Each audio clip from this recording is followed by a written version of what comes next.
Okay, so let's start at the beginning. Um, I've been in the business for 12 years now as a professional wrestler.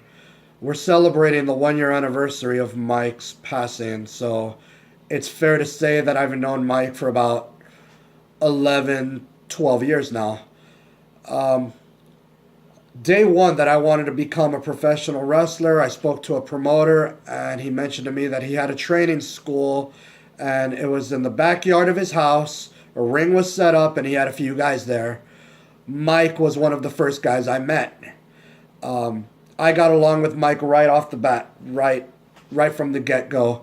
Um, we got along really well. Mike's personality, and he'll tell you himself, he can be an asshole, and he'll tell you that he could be an asshole. He could be a jerk. He could be a smartass, but to know Mike is to love Mike. If you know how he is and you're accepting of that, you're fine. Um, I always got along with Mike because I knew how he was, and I found it entertaining. I mean, especially traveling up and down the road with Mike to wrestling shows we'd be booked at. Mike would entertain me, whether he was insulting some of the wrestlers or we're just shooting crap about our lives. Um, Mike was really direct, really abrasive. Um, he was a stand-up guy, though. The one thing that I will always cherish about our relationship, our friendship, is that in the 12 years that we've known each other, we never once got into an argument. We never once crossed words. We never once had any beef between each other. We got along from the get-go. Um, I know people have had issues with Mike. Some have been squashed. Some maybe are still a little tension there, but I'm one that's the luck. I'm one of the lucky ones that can say I never had problems with Mike. We never had issues. We never got into a fight.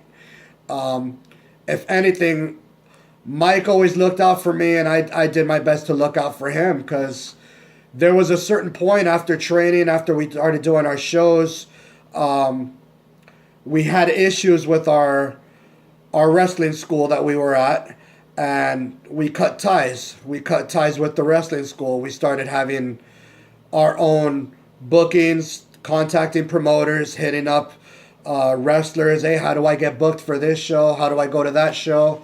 Um, if we were ever able to get booked for a show, um, Mike would always mention me and I would always mention him. If I were to ever get a booking, I would always say, I have a friend of mine who's also in the business, who's, has been in it as long as I have, and he's looking for an opportunity also. If they would say, yeah, bring him on in, Mike would always be my first call. Mike would always get me for any shows that he was booked on also, so we took care of each other in that sense.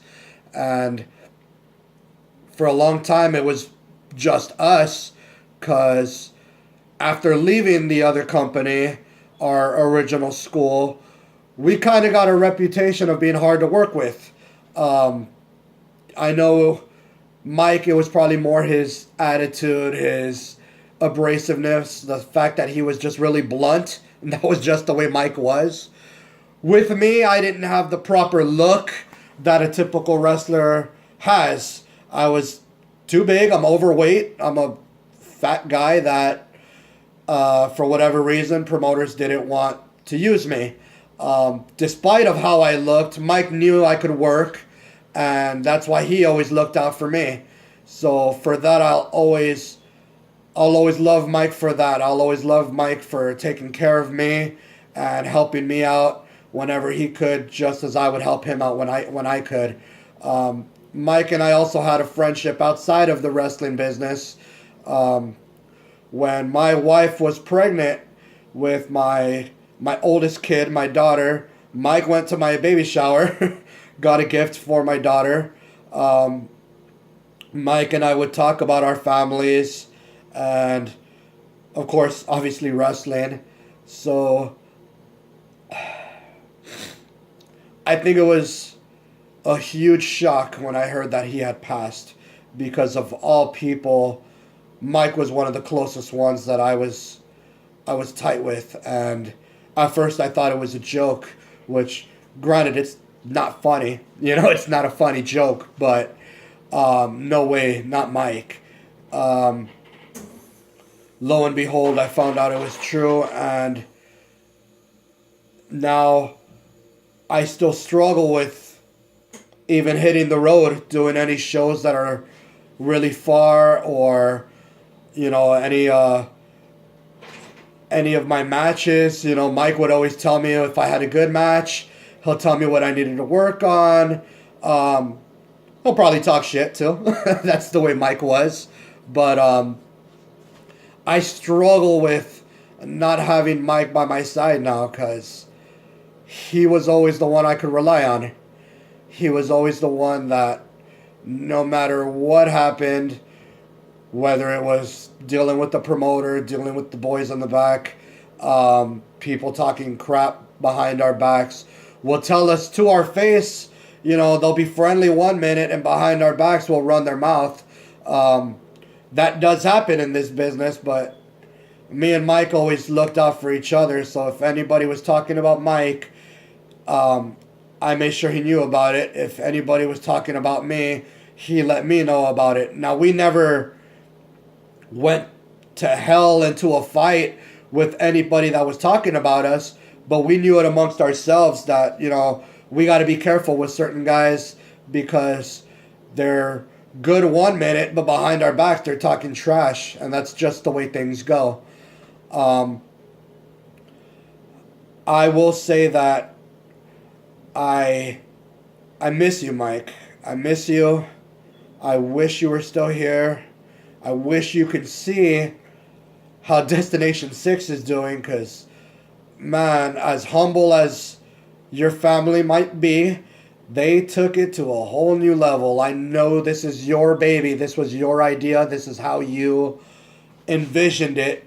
But your family stepped up and is carrying the torch, carrying this promotion. And I know you're watching. I know you're laughing when we screw up and cheering when we do good.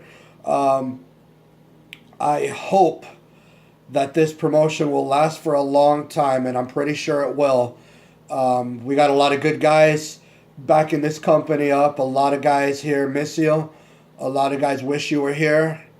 I do hope that one day, I'll have some closure with you being gone, because it's only been a year, but I'm still wrapping my head over what happened. I mean, I've gone to see you, and I'm still trying to figure out what the hell happened. Why did you go?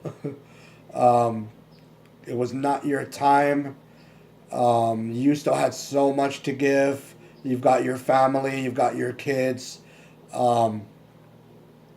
So I'm still wrapping my head around you being gone, because it's still a shock. It's been a year, but it's still a shock.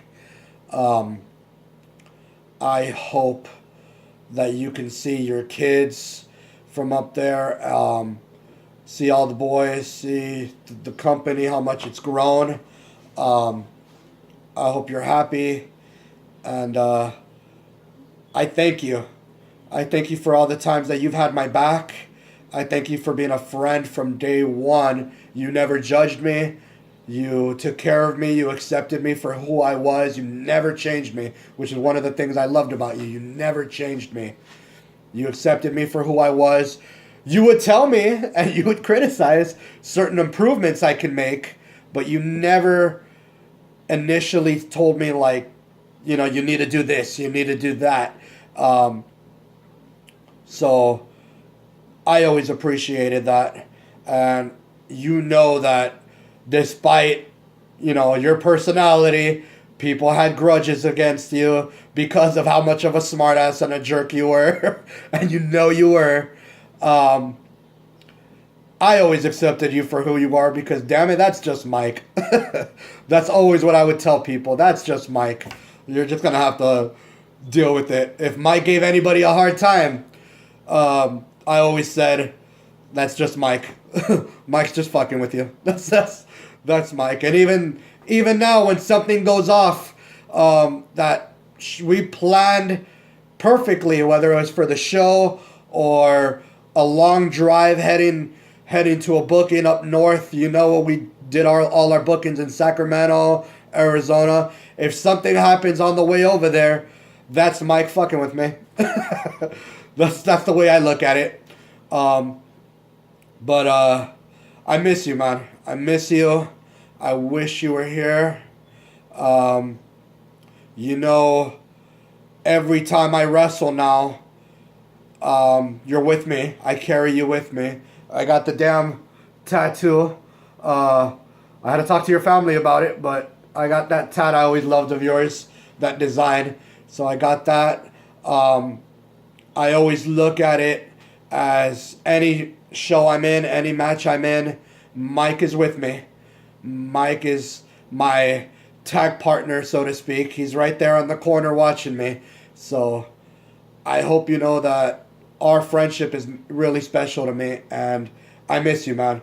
And I hope you're happy with how the show turns out, how the company is doing, and I'll see you again, man. I'll see you soon. I will